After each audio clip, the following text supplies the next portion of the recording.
আসসালামু আলাইকুম রহমতুল্লাহি ওয়া বারাকাতুহু। বিডি একাডেমির পক্ষ থেকে স্বাগত।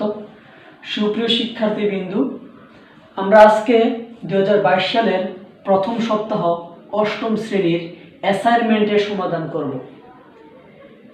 দেখো, তোমাদেরকে অ্যাসাইনমেন্ট দেওয়া হয়েছে যে তোমরা ইউটিউব থেকে ক্লাস বা কোনো জায়গা থেকে ক্লাস সংগ্রহ করে নিয়ে শুধু স্কুলে জমা দিবা, কিছু শিখলা না, এই জন্যে নয়। অ্যাসাইনমেন্ট দেওয়া হয়েছে যাতে তোমরা বাড়িতে ক্লাসগুলো ভালোভাবে করো এবং স্কুলে নিয়ে জমা দাও। তো আজকে আমরা শুধু অ্যাসাইনমেন্ট অবশ্যই আমরা সমাধান করব, কিন্তু কিভাবে এটা অঙ্ক হয়েছে বুঝে শুনে খুব সুন্দরভাবে করব এবং নির্ভুলভাবে উত্তর করব।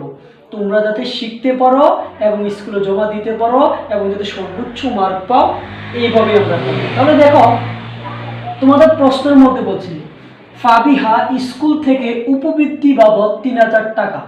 মানে ফাবিহা স্কুল থেকে উপবৃত্তি পাইল কত টাকা? 3000 টাকা। দেখো কি বলছে, এবং তার ভাই সাকিব বৃত্তি বাবদ কিছু টাকা পেল। দেখো, ফাবিহা পাইছে কত টাকা?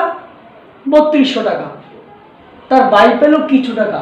তো তার ভাই কত টাকা পেল এটা কিন্তু এখানে উল্লেখ নাই, কিন্তু ফাবিহা কত টাকা পেল এটা উল্লেখ আছে। ওকে, দেখো, তারা উভয় মানে সাকিব এবং ফাবিহা তারা দুজনেই 5% হার মুনাফায় প্রাপ্ত টাকা একই ব্যাংকে 2 বছরের জন্য জমা রাখলো। তো এখন সাকিব কত টাকা পেল এটা তো আমরা জানি না। ফাবিহা কত পাইছে? 3200 টাকা। এবং ফাবিহা যেই টাকাটা পাইছে এবং সাকিব যেই টাকাটা পাইছে এটা তারা 5% হারে একটা ব্যাংকের মধ্যে কয় বছরের জন্য রাখছে? 2 বছরের জন্য রাখছে। ওকে, এখন দেখো ক নম্বর প্রশ্নের সমাধান। একই হার মুনাফায়, একই হার মুনাফায়, একই হার কোন হার? দেখো 5% বলে তো দিছে, মানে এই হারটা একই মানে কি? ওই 5% হার মুনাফায় কত বছরে ফাইবার টাকা মুনাফা আসলে দ্বিগুণ হবে। মানে বলছে যে 5% হারে যে সে টাকাটা রাখছে, এই একই হার মুনাফায় তার এই ফাবিহার যে 3200 টাকা, অর্থাৎ এটা দ্বিগুণ হবে। মুনাফা আসলে দ্বিগুণ হবে কত বছরে? মানে তার যে 3200 টাকাটা আছে এইটা ডাবল হবে, মানে 6400 টাকা হবে কত বছরে? এটা বাহির করার জন্য বলছে। তাহলে কি বাহির করার জন্য বলছে? কত বছর, বছর বাহির করার জন্য বলছে। কি বলছে? বছর। তা তোমরা তো নতুন, যারা 2022 সালে অষ্টম শ্রেণী, তাহলে আমরা কিছু জিনিসের সাথে আমরা পরিচিত হই, নাহলে তো আমরা অঙ্ক বুঝবো না। শুধু অঙ্ক তুলে নিয়ে যদি স্কুলে জমা দিই তাহলে তো হবে না, আমরা তো নিজেরাও বুঝতে হবে, তাই তো? দেখো, পি হলো আসল মানে মূলধন, মানে হলো ফাবিহার কত টাকা? 3200 টাকা। তাহলে এটা ফাবিহার কি? আসল। আর ব্যাংকের মধ্যে টাকা জমা রাখছে, তারপরে লাভ আসবে মানে মুনাফা আসবে, ওটা হলো লাভ। ঠিক আছে? তো এখানে আসল বা মূলধন কি? মানে আমার কাছে 3000 টাকা আছে, মানে ফাবিহার 3200 টাকা আছে, ওইটা হলো তার আসল অথবা মূলধন। এই আসল বা মূলধনকে কি দ্বারা প্রকাশ করা হয়? পি দ্বারা। মুনাফার হার, দেখো কত পার্সেন্ট আসে ব্যাংকে রাখছে? 5%। দেখো, কোনো মানের সাথে অথবা কোনো সংখ্যার সাথে যদি পার্সেন্ট থাকে তাহলে আমরা সরাসরি বুঝে নিব এটা কিসের মান? আর এর মান। কারণ মুনাফার হার কি দ্বারা প্রকাশ করা হয়? আর দ্বারা। আসল বা মূলধনকে কি দ্বারা? পি দ্বারা। এখন দেখো, এ মানে হলো মুনাফা আসল। ওকে, দেখো এন হলো সময় মানে হলো বছর, সময় অথবা কি? বছর। ওকে, দেখো সূত্র, মুনাফার সূত্র হলো I equal two A minus P. এটা কি? মুনাফা আসল। পি হলো কি বলতো? ওই দেখো শুধু আসল। তাহলে কি? সরল মুনাফা। সূত্র কি? I equal P R N. এখন দেখো আমাদের কি বাহির করতাম বলছে? সময় মানে কত বছর। কি বলছে? কত বছর। তাহলে দেখো তো বছরে আমরা কি দ্বারা প্রকাশ করি? এন দ্বারা। তাহলে দেখো এখানে একটা সরল মুনাফা আছে। কি আছে? সরল মুনাফা। মানে দেখো এখানে আমাদের টাকাটা ব্যাংকের মধ্যে রাখবে এবং এই টাকাটা দ্বিগুণ হবে কত বছরে। তাহলে অবশ্যই আমাদের কিসের মান বাহির করতে হবে? এই এন এর মান বাহির করতে হবে। তাহলে দেখো আমরা একটু লিখি, আমরা জানি। দেখো জাস্ট বোঝার জন্য আমরা লিখতেছি। দেখো I equal to P R N. দেখো এখানে কিন্তু আসলের টাকা দেওয়া আছে। কার বলছে দ্বিগুণ হবে? ফাবিহার টাকাটা বলছে। তো ফাবিহার আসল কত? 3200 টাকা। তাহলে এখানে দেখো তো ফাবিহার আসলটা আমরা কি বলতে পারি? পি যুগল কত? 3200 টাকা। দেখো আর কত পার্সেন্ট বলছে এখানে? 5%। 5% মানে হলো শতকরা। পার্সেন্ট মানে 5/100। যদি 10% থাকতো তাহলে কি লিখতাম? 10/100। যদি এখানে 20% থাকতো তাহলে কি লিখতাম? 20/100। পার্সেন্ট থাকলে ভাগ হয়। ঠিক আছে? তো দেখো এখন আর এর মানও কিন্তু আমরা পাইছি 5%, সমস্যা নেই। কিন্তু কিসের মান বাইর করতাম বলছে? এন এর মান। কিন্তু আই এর মান তো আমরা জানি না। আমরা কি আই এর মান জানি না, তাহলে আই এর মানটা কি করতে হবে, বাহির করতে হবে। দেখো এই সূত্রটা বসাই তো আমরা কিসের মান বাহির করব, এন এর মান। তো এখন আই এর মান বাহির করতে হবে। তাহলে আই এর সূত্র কি, মুনাফার সূত্র হলো আই ইজ ইকুয়াল হলো এ মাইনাস পি। এখন আবার এর মান নাই, এ আবার কি, মুনাফা আসল। তো মুনাফা আসল কি, দেখো আমাদের এখানে টাকা কত, 3200 টাকা। কয় বছর বলছে দেখো তো, দ্বিগুণ মানে 1.5 গুণ বলছি। হ্যাঁ দেখো কি বলছে, যে বলছে একই হারে মুনাফা কত বছরে পাবি, আর মুনাফা আসলে দ্বিগুণ হবে। কি হবে, দ্বিগুণ হবে। দেখো এখানে দ্বিগুণ, এখন হবে 1.5 গুণ। কি হবে, 1.5 গুণ। ঠিক আছে, 1.5 গুণ। ওকে, তাহলে দেখো কি বলছে, মুনাফা আসল মানে হলো আমার আসল টাকা 3200 টাকা আর এই 1.5 গুণ। ঠিক আছে, তাহলে দেখো এখানে যদি আমরা যদি এই অঙ্কটা যদি সমাধান করতে যাই, এখান থেকে যদি এন এর মান বাহির করতে যাই, তাহলে আর এর মান জানা প্রয়োজন, পি এর মান আমাদের জানতে হবে, আই এর মান আমাদের কি করতে হবে, জানতে হবে। বুঝতে পারছো, আমাদের কিসের মান, আর এর মান জানা লাগবে, পি এর মান জানা লাগবে, আই এর মান জানা লাগবে। তো এখন আই এর মান জানতে হলে আমাদের কিসের মান বাহির করতে হবে, এ মাইনাস পি। এখানে এ কি বলতো, এ হলো মুনাফা আসল, এ কি, এ হলো মুনাফা আসল।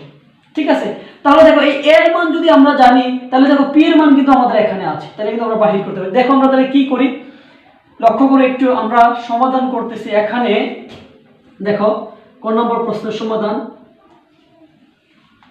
এখানে আসল কি, আসল, আসল জন্য কি দ্বারা প্রকাশ করে, পি দ্বারা। কত টাকা, 3200 টাকা। ওকে, তারপর দেখো আমাদের মুনাফার হার, মুনাফার হার, মুনাফা হার, মুনাফার হারে কি দ্বারা প্রকাশ করে, দেখো তো আর দ্বারা। ঠিক আছে, আর ইজ ইকুয়াল কত পার্সেন্ট, দেখো তো 5%। তো 5%, পার্সেন্টটাকে কিন্তু আমরা 5/100, এটাকে যদি আমরা ক্যালকুলেশন করি তাহলে মানুষের 0.05। দেখো এখানে 5% বলছে, 5 দিয়ে কত ভাগ, 100 রে 5 দিয়ে যদি 100 রে যদি আমরা ভাগ করি তাহলে কত মানুষের 0.05 আসে। দেখো এখন দেখো আমরা যে এই আই ইকুয়াল টু যে পি আর এন, এই এন এর মান বাইর করলে তো আমাদের এই আই এর মানও লাগে, পি এর মানও, আর এর মানও আমরা জানি, কারণ আর এর মান দেওয়া আছে। দেখো আমরা পাইছি, পি এর মানও পাইছি, তাহলে কিসের মান প্রয়োজন, আই এর মান। কিন্তু আই এর মান তো আমাদের নাই, আই এর মান কি করতে হবে, বাহির করতে হবে। কিন্তু এই আই এর মান যদি আমরা বাহির করতে যাই তাহলে এ মাইনাস পি, দেখো লিখছি মুনাফা এ মাইনাস পি, তো এর মানও আমাদের আগে এখানে নাই, কোনো জায়গায় কি মুনাফা আসল লেখা আছে, নাই। তাহলে মুনাফা আসলে আমাদের কি করতে হবে, বাহির করতে হবে। দেখো মুনাফা আসল কি, এ, দেখো মুনাফা আসল, মুনাফা আসল। ওকে, তো আসল কত টাকা আমাদের, 3200 টাকা। দেখো এখন দেখো কত গুণ, দেখো 1.5 গুণ, কত গুণ, 1.5 গুণ। এই হলো 1 আর 1/2 হলো কি, অর্ধেক, তাহলে কি হলো 1.5 গুণ। দেখো এখন আমরা কি করব, দেখো 3200 এর, দেখো এটা একটা আছে মিশ্র ভগ্নাংশ। দেখো এটা আমাদের কি আছে, মিশ্র। ঠিক আছে, তা দেখো 2 একে 2, আবার এই 1 যোগ করলে কত হইব, 3/2। এটা হলো আমাদের কি অপকৃত ভগ্নাংশে পরিণত করছি। দেখো 2 একে 2, আবার এই 1 যোগ করলে কি হবে, 3, নিচে 2। দেখো এখন যদি এইটা দিয়ে যদি আমরা যদি এখানে যদি কাটাকাটি করি তাহলে কত হয়, 1600। তো 3 1600 কত, 4800 টাকা। কত, 4800 টাকা। তাহলে দেখো তো আমাদের মুনাফা আসলের মান কত আসছে, 4800 টাকা। তোমরা এই জায়গাটা নোট করে নাও। তারপরে দেখো আমরা এর মান কিন্তু এখন পাইছি, দেখো এই যে এর মান কিন্তু আমরা এখন পাইছি। ঠিক আছে, এখন দেখো আমাদের যদি এই I equal to P R N বাহির করতে হয়, আমরা কি আই এর মানটা বাহির করতে হয়। দেখো আইটা কি, মুনাফা। তো দেখো আমরা লিখি মুনাফা, মুনাফা, মুনাফা হলো I equal two A minus P. আচ্ছা আমরা না একটু আগে এর মান কত পাইছিলাম মনে আছে, এর মান পাইছি আমরা কত, 4800 টাকা মাইনাস পি। পি এর মান আমরা কত পাইছি বলতো, আসল, এই পি হলো আসল, আসল হলো 3200 টাকা। তাহলে কত আসে বলো তো, দেখো 4800 টাকার থেকে যদি 3200 টাকা যদি বাদ যায় তাহলে কত থাকে, 1600 টাকা। কত টাকা? 1600 টাকা। তাহলে মুনাফা কত আসবে? 1600 টাকা আসবে। এখন দেখো আমরা বসাবো সরল মুনাফায়। সরল মুনাফা কি? I equal to P R N. দেখো আই এর মান কিন্তু এখন আমরা জানি কত? 1600 টাকা। 1600 টাকা। পি এর মান কত? পি কি বলতো? আসল। আসল জানি কত? 3200 টাকা। ইন্টু আর এর মান আমরা কত না বাইর করছিলাম? 0.05 ইন্টু হলো এন। দেখো বা 1600 টাকা। দেখো এই দুইটা যদি আমরা গুণ দেই, এটা যদি আমরা ক্যালকুলেশন করি তাহলে আসে কত? 160। দেখো ইন্টু হলো এন। ঠিক আছে, এখন দেখো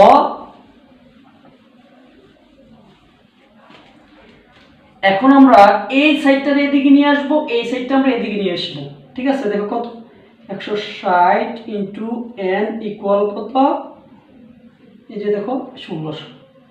জাস্ট এই সাইডটার এদিকে নিয়ে আসছি ইকুয়াল, এই সাইডটার এদিকে পক্ষান্তর করে নেই। দেখো এন, এন না কি বলছিলাম এই জায়গায় লিখছিলাম আমরা, তোমাদের মনে আছে? তোমরা কিন্তু নোট করে নিও। এন মানে কি? বছর। কত বছর মানে সময়। দেখো 1600। দেখো এইদিকে 160 এন এর সাথে কোন আকারে আছে? গুণ আকারে। কোন আকারে আছে? গুণ আকারে। ইকুয়ালের পরে গেলে কি হবে? ভাগ। মনে রাখবা, যদি ইকুয়ালের আগে যদি গুণ আকার থাকে, ইকুয়ালের পরে গেলে কি হবে? ভাগ। তাহলে দেখো এই এন রাখলাম, এটা গুণ আছে, এদিকে কি হয়ে যাবে? ভাগ। দেখো সুতরাং এন ইকুয়াল, যদি 1600 যদি 160 দিয়ে যদি আমরা ভাগ দেই কত? 10। অর্থাৎ ফাবিয়ার টাকা, অর্থাৎ দেখো ফাবিহার টাকা 10 বছরে মুনাফা আসলে কি হবে? 1.5 গুণ হবে। ওকে, তোমরা নোট করে নাও। ওকে, দেখো বলতে সাকিবের টাকা সরল মুনাফা ও চক্রবৃদ্ধি মুনাফার পার্থক্য 10 টাকা হলে সে কত টাকা বৃদ্ধি পেয়েছিল? কথা বুঝছো? সাকিবের টাকা সরল মুনাফা। দেখো আমরা কিন্তু সরল মুনাফার কিন্তু অঙ্কটা কিন্তু ক নাম্বার সমাধান করছি। সরল মুনাফার সূত্র কি? এইটা। তারপর বলছে কি দেখো চক্রবৃদ্ধি মুনাফার পার্থক্য কত। তাহলে আমাদের জানতে হবে যে দেখো সরল মুনাফার সূত্র তো আমরা জানি, সরল মুনাফা। এখন চক্রবৃদ্ধি মুনাফার পার্থক্য কত? তো চক্রবৃদ্ধি মুনাফা কিভাবে বাহির করি এটা আমাদের জানতে হবে, কারণ এটা সূত্র আমরা সরাসরি পাইছি এখানে সরল মুনাফা। ওকে, এখন বলতে যে চক্রবৃদ্ধির মুনাফার পার্থক্য মানে চক্রবৃদ্ধি মুনাফা কিভাবে বাহির করে এটা আগে আমার জানা লাগবে। দেখো চক্রবৃদ্ধি মুনাফা আমাদের বাহির করতে হলে সি মাইনাস পি। এখানে সি হলো চক্রবৃদ্ধির মূলধন, সি হলো চক্রবৃদ্ধির মূলধন। তো পি কি? পি হলো আসল। পিটা কি? পি হলো আসল। ঠিক আছে, তো এখন দেখো যে চক্রবৃদ্ধি মুনাফা। ঠিক আছে, ওকে, তাহলে আমরা এই চক্রবৃদ্ধির মুনাফার পার্থক্য তো আমাদের বাহির করতে বলছি 10 টাকা হলে। ঠিক আছে না? তো দেখো এই চক্রবৃদ্ধির মুনাফা যদি আমরা বাহির করতে, প্রথমে কি বলছে? সরল মুনাফা। তো আমরা সরল মুনাফাটাকে বাহির করি। তাহলে দেখো তো এখানে এই ডাকের মধ্যে তো সাকিব কিছু টাকা পেয়েছিল বলছিলাম, তো সে তো কোনো টাকা পায় নাই, তো তার আসল টাকা আসবে কোন জায়গা থেকে? তো আমরা প্রথমেই লিখি মনে করি যেহেতু তার কি আসল টাকা নাই, মনে করি সাকিবের আসল টাকা ইকুয়াল হলো পি। এটা কিন্তু আমরা মনে করছি কি সাকিবের আসল টাকা আমরা কি মনে করছি? পি। ওকে, দেখো তো কত পার্সেন্ট হারে সেও কিন্তু একই ব্যাংকে জমা রাখছে, তার বোন ফাবিও যেই ব্যাংকে রাখছে, সাকিবও কিন্তু একই ব্যাংকে রাখছে। দুজনের পার্সেন্টেজ কত ছিল? 5। তো পার্সেন্টেজ না 5 নাকি? মুনাফার হার। তাহলে মুনাফার হার কি দ্বারা প্রকাশ করা হয় তোমাদের মনে আছে? আর ইকুয়াল কি 5% ইকুয়াল কি হবে? 5/100 ইকুয়াল কি আসে বলো তো? 0.05 আসে। ওকে, তারপর দেখো বলছে কত বছরের জন্য? 2 বছরের জন্য কি করছে? ব্যাংকে জমা রাখছে। তাহলে বলতো বছর আমরা কি দ্বারা প্রকাশ করি? এন দ্বারা। এন ইকুয়াল কত? 5 বছর। এন ইকুয়াল কি? 5 বছর। এখন আমরা সরল মুনাফা বাহির করব। তাহলে দেখো সরল মুনাফা বাহির করি আমরা। সরল মুনাফা মূলত সূত্র কি? I equal to P R N. I দেখো এটার মান আমরা বাহির করি পি এর মান। দেখো আসল তো এখন আসলকে আমরা কি ধরছি, পি এ ধরছি, তাহলে এটা পি এ থাকবে ইনটু আর এর মান কত বলো তো 0.05, কিভাবে ওই যে পার্সেন্টেজ 5 দ্বারা ভাগ করছি ইনটু এন। এন না কত বছর, এখানে কত বছর বলছে 2 বছর বলছে, সরি এখানে কয় বছর বলছে 2 বছর বলছে। এই যে দেখো কত বছর 2 বছর, তাহলে এর মান কত 2 বছর, তাহলে হলো 2। তাহলে দেখো আমরা যদি ক্যালকুলেশন করি আমরা দেখো যে এটা দিয়ে এটা ক্যালকুলেশন করি 0.05 ইনটু 2, তাহলে আসে দেখো 0. অর্থাৎ 1 আর থাকবে কি এই পি। এটা কি বলতো, এটা হলো তার সরল মুনাফা। তো সরল মুনাফা কি 0.1 পি, কারণ আসল কিন্তু তার নাই। আমরা কি বাহির করতাম বলতে, তার আসল টাকাটা সে কত টাকা বৃত্তি পাইছে এটা কিন্তু বাহির করার জন্য বলছে, ঠিক আছে। আচ্ছা তাহলে দেখো আমরা এখন আই এর মানটা কিন্তু সরল মুনাফার মানটা কিন্তু আমরা বাহির করছি। এখন চক্রবৃদ্ধি মুনাফার পার্থক্য কি, চক্রবৃদ্ধি মুনাফার পার্থক্য তোমরা এটা নোট করে নিও। তো চক্রবৃদ্ধি মুনাফার পার্থক্য যদি আমরা বাহির করতে যাই, লক্ষ্য করো চক্রবৃদ্ধি মুনাফার পার্থক্য যদি আমরা বাহির করতে যাই, হ্যাঁ তোমরা এই সমাধানের পরে তারপর এখান থেকে আমরা যেটা এখন লিখবো, এখানে যেটা লেখছো লেখার পর থেকে আবার এখান থেকে যেটা শুরু করব ওই মানটা লিখবো, ঠিক আছে। আচ্ছা দেখো তো তোমরা নোট করে নিও। তো দেখো তো এখানে কি বলছে, বলছে চক্রবৃদ্ধির মুনাফার পার্থক্য। তো চক্রবৃদ্ধির মুনাফার কি সি মাইনাস পি। এখন দেখো এই সি এর মান তো আমরা জানি না, কোনো জায়গায় কি আছে চক্রবৃদ্ধির মূলধন, দেখো এটা কি এই সি এর কি দ্বারা প্রকাশ করা হয়, চক্রবৃদ্ধির মূলধন দ্বারা। কোনো জায়গায় কি চক্রবৃদ্ধির মূলধনের কোনো মান দেওয়া আছে, নাই, তাহলে চক্রবৃদ্ধির মূলধন আমার কি করতে হবে, বাহির করতে হবে, ঠিক আছে। তাহলে দেখো চক্রবৃদ্ধির মূলধন, চক্রবৃদ্ধির মূলধন কি সি ইকুয়াল টু, দেখো সূত্র কি 1 প্লাস আর এন, সামনে আছে P, C equal to P. দেখো আচ্ছা আসলের টাকা তো আমরা জানি না, আর আমরা তো আসল বাহির করবো, সে কত টাকা কি বৃত্তি পাইছে, দেখো পি। আচ্ছা এখানে দেখো 1 প্লাস মুনাফার হার আমরা কত পাইছি 0.05, ওই যে 100 দ্বারা ভাগ করছিলাম এন। এন মানে কত বছর না ছিল আমাদের 2 বছর, ঠিক আছে। এই হল পি। দেখো তাহলে আমরা কি করব, দেখো এখন আমরা কি করতে পারি, দেখো 1 প্লাস 0.05 হোল স্কয়ার, তাহলে কত আসে, দেখো আমরা আবার করে দেখো কত আসছে 1 প্লাস 0.05 হোল স্কয়ার, তাহলে আসে দেখো আমরা আসে 1.1025, সাথে কি আছে পি আছে। এটা কি পাইছি বলতো, আমরা ওই যে চক্রবৃদ্ধির মুনাফা যে আমরা বাহির করব এটা বসাইয়া, তো এটা বসাইলে তো আমাদের আগে কি দরকার, সি এর মান দরকার। তো সি কি চক্রবৃদ্ধির মূলধন, তাহলে এখন আমরা লিখি চক্রবৃদ্ধির মুনাফা বাহির করি, চক্রবৃদ্ধির মুনাফা কি সি মাইনাস পি। সি এর মান কত পাইছি আমরা 1.1025, দেখো মাইনাসের মাইনাস পি এর পি।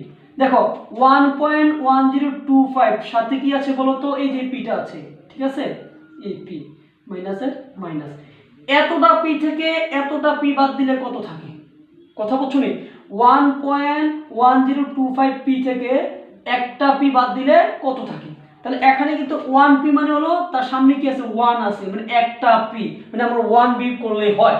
তাহলে দেখো আমরা করি 1.1025 মাইনাস 1, কেন মাইনাস 1, কারণ একটা পি মানে না 1 পি, বুঝছো। তাহলে হয় 0.1025 পি, মানে হলো এতটা পি থেকে একটা পি বাদ দিলে এইটা থাকে 0.10, মানে 102 পি, ঠিক আছে। ওকে তাহলে দেখো আমরা কিন্তু এখন চক্রবৃদ্ধির মুনাফাও কিন্তু পাইলাম, তারপর দেখো সরল মুনাফাটাও কিন্তু আমরা প্রথমে বাহির করলাম না, বাহির করলাম। এখন কি বলছে পার্থক্য, চক্রবৃদ্ধির মুনাফা আমরা বাহির করলাম, সরল মুনাফা আমরা বাহির করলাম, এখন কি বলছে চক্রবৃদ্ধির মুনাফার পার্থক্য, মানে এই দুটোটার কি পার্থক্য। তাহলে দেখো আমরা লিখি, তোমরা এটা নোট করো, নোট করার পরে লিখবা তোমরা, ঠিক আছে। লিখবা যে পার্থক্য, চক্রবৃদ্ধি মুনাফা পার্থক্য বলছে। তো প্রশ্ন মতে লিখি আমরা, দেখো প্রশ্ন মতে, দেখো প্রশ্ন মতে কত বছর বলছে সে দেখো তো। খ নম্বর প্রশ্নের মধ্যে সাকিব টাকা সরল মুনাফা চক্রবৃদ্ধি মুনাফা কত টাকা, 10 টাকা।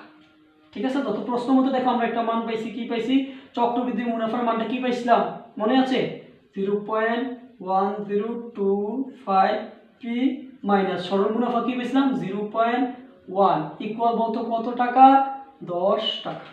দেখো দেখো তাহলে আমরা বাদ দেই, 0.1025 মাইনাস 0.1, সাথে কি কিন্তু পি ছিল আমাদের, পি, তাহলে আসে 0.0025, ঠিক আছে, 25 পি ইকুয়াল হলো এই 10 টাকা।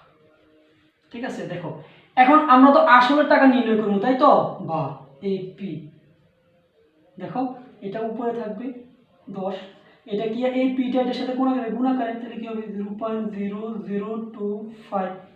দেখো তাহলে আমরা ভাগ করি, 10 ভাগ 0.0025, তাহলে কত আসে, 4000 আসে। সুতরাং পি ইকুয়াল টু হলো 4000 টাকা। সে কত টাকা বৃত্তি পেয়েছিল, সে 4000 টাকা বৃত্তি পেয়েছিল। ঠিক আছে, কত টাকা বৃত্তি পেয়েছিল, 4000 টাকা বৃত্তি পেয়েছিল। তোমরা এটা নোট করে নাও। ওকে, তাহলে দেখো এখন আমরা গ নম্বর প্রশ্নের সমাধান করব। দেখো কি বলছে, সাকিব প্রাপ্ত বৃত্তির টাকা দিয়ে একটি ঘড়ি কিনে। তাহলে দেখো সাকিব প্রাপ্ত বৃত্তির টাকা দিয়ে একটি ঘড়ি কিনে, তো সে কত টাকা পেয়েছিল, খ হতে পাই সাকিবের বৃত্তি পেয়েছিল কত, সাকিব বৃত্তি পায় 4000 টাকা, এটা আমরা খ নম্বর হতে পেয়েছি। এখন বৃত্তির টাকা দিয়ে একটি ঘড়ি কিনে, তো বৃত্তির টাকা দিয়ে মানে কত টাকা দিয়ে, 4000 টাকা দিয়ে, তাহলে সাকিব একটি ঘড়ি কিনে 4000 টাকা, 4000 টাকা। কত টাকা বিক্রি করলে 15% লাভ হবে, কত টাকা বিক্রি করলে 15% লাভ হবে। দেখো তাহলে 15% বিক্রয় মূল্য কত, 100 প্লাস 15 ইকুয়াল কত, 115 টাকা। তো কি বলছে, 15% বিক্রয় মূল্য, কেন বলছি দেখো এখানে বিক্রয় করছে, তো বিক্রয় করলে কি হবে, লাভ হবে, তাই কি হচ্ছে পার্সেন্ট মানে হলো 100 আর 15 যোগ করে দিলাম, মানে 15% বিক্রয় মূল্য কত, 115 টাকা। তাহলে দেখো 100 টাকায় বিক্রি করতে হবে, 100 টাকায় বিক্রি করতে হবে, মানে সাকিব যে 4000 টাকা দিয়ে ঘড়ি কিনছে, ওই 4000 টাকা থেকে সে 100 টাকায়, প্রতি 100 টাকায় বিক্রি করতে হবে 115 টাকা। সুতরাং টাকায় বিক্রি করতে হবে 115 বাই কত, 100 টাকা। ওকে, তো দেখো কত টাকায় সে ঘড়িটা কিনছিল, 4000 টাকায়, 4000 টাকায় 115 ইন্টু 4000 বাই কত, 100 টাকা ইকুয়াল দেখো কত আসে, এটা দিয়ে গুণ করলে আসে 4600 টাকা। তাহলে কত টাকায় বিক্রি করলে 15% লাভ হবে, অর্থাৎ সাকিব যে 4000 টাকা দিয়ে ঘড়ি কিনছে, ওই ঘড়িটা যদি 4600 টাকা বিক্রি করে তাহলে তার 15% লাভ হবে। ওকে, তাহলে কত টাকায়, 4600 টাকায় যদি সে বিক্রি করে তাহলে তার কি হবে, 15% লাভ হবে। ওকে, তোমরা আমার চ্যানেলটাকে সাবস্ক্রাইব করবা, বেল আইকনে ক্লিক করবা, লাইক দিবা, কমেন্টের মাধ্যমে জানাবা। সামনে থেকে অর্থাৎ আজকে প্রথম সপ্তাহ আমরা শেষ করলাম, সামনে আমরা তোমাদের কি দ্বিতীয় সপ্তাহের কি গণিত নিয়ে আসবো। সবাই ভালো থেকো, আল্লাহ হাফেজ।